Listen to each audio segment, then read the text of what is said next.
જય શ્રી કૃષ્ણ ફ્રેન્ડ્સ, આજે હતો સન્ડે અને અમે વિચાર્યું કે આજે અમે જઈએ ગણપતપુરા, જે પાદરાની આગળ આવેલું છે. ત્યાં કહેવાય છે મેરુના ઝાડમાં, મતલબ કે મેરુનું જે ઝાડ હોય એની અંદર રામાપીર દાદાએ પરચો પૂરેલો છે.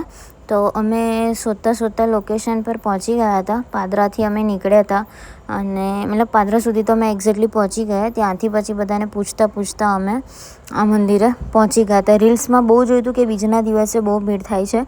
તો મમ્મી પપ્પાને મારી ઈચ્છા હતી કે જઈએ, ને અમે આ લોકેશન પર પહોંચી ગયા છે. તમે જોઈ શકો છો મંદિર બહુ જ મસ્ત છે. અને કહેવાય છે કે વર્ષો પહેલાં એ મેરુના ઝાડની અંદર કંઈક રામાપીર દાદાએ પરચો આપેલો છે અને જે પરચામાં ભાલો છે એ હજી પણ ત્યાં છે. હવે કોને પરચો આપ્યો છે કે શું એ એક્ઝેક્ટલી મને આઈડિયા નથી, બિકોઝ મારે પૂછવું હતું, બટ સ્ટીલ હું ત્યાં કોઈને પૂછી ના શકી, બિકોઝ કોઈ હતું નહીં ગામનું. ને તમે દાદાની મૂર્તિ જોઈ શકો છો, નેજા પણ બધે લગાવેલા છે દાદાના.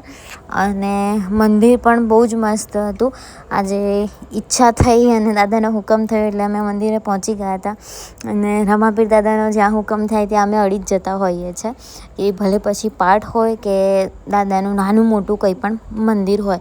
તો અમે ગયા, મંદિર બહુ જ મસ્ત હતું. આજુબાજુ એકદમ બર્ડ્સનો કલરવનો અવાજ હતો બધા. અને તમે દાદાની મૂર્તિ જોઈ શકો છો, બહુ જ મસ્ત છે.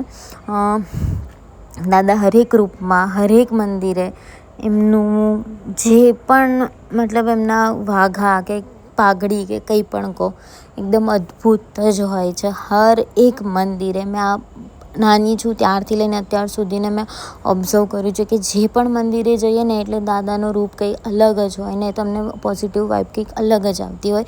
આ મંદિર છે ગણપતપુરા ગામની અંદર છે. એટલે આ મેરુનું ઝાડ આટલું મોટું છે. એકચ્યુઅલી અમને કોઈકે કીધું કે આના 5 કરોડ કે 3 કરોડ આપવા કોઈકે કીધા હતા, પણ સ્ટીલ આ કોઈએ નથી કાપવા દીધું આ ઝાડ. અને અહીંયા આગળ દાદાની અંદર મૂર્તિ છે. લોક હતું એટલે ખોલી નહોતા શક્યા. અને ગણપતપુરા છે એટલા માટે ગણપતિ દાદા જેવી આંખ અને સૂંઢ ને એવું આની અંદર બનાવેલું છે. તમે ઝાડ જુઓ, બહુ જ વિશાળ છે.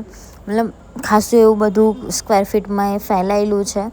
અને એને કોઈ હજી સુધી તોડી નથી શક્યું, એની ડાળખી પણ તોડાય એમ નથી. અને કહેવામાં આવે છે કે મેરુનું ઝાડ બહુ ઓછી જગ્યાએ હોય છે અને એમાં પણ રામાપીર દાદાએ પરચો આપ્યો છે. તો અદ્ભુત જ વાત છે. એટલે બસ પછી અહીંયા વડની પ્રદક્ષિણા, મતલબ દાદાની જે મંદિર હતું એની પછી પ્રદક્ષિણા અમે લોકોએ કરી દીધી. અને બસ વિચારતા હતા કે કેટલું મસ્ત મંદિર છે. અને હવે પ્લાન કરી રહ્યા છે કે કોઈ દિવસ બીજનો ટાઈમ મળે, બીજના દિવસે, તો અમે અહીંયા વિઝિટ કરીએ અને એક્ઝેક્ટલી અમને ખબર પડે કે એક્ઝેક્ટલી આ મંદિરમાં કોને પરચો આપ્યો હતો ને શું પરચો આપ્યો હતો. Stay tune four next vlog.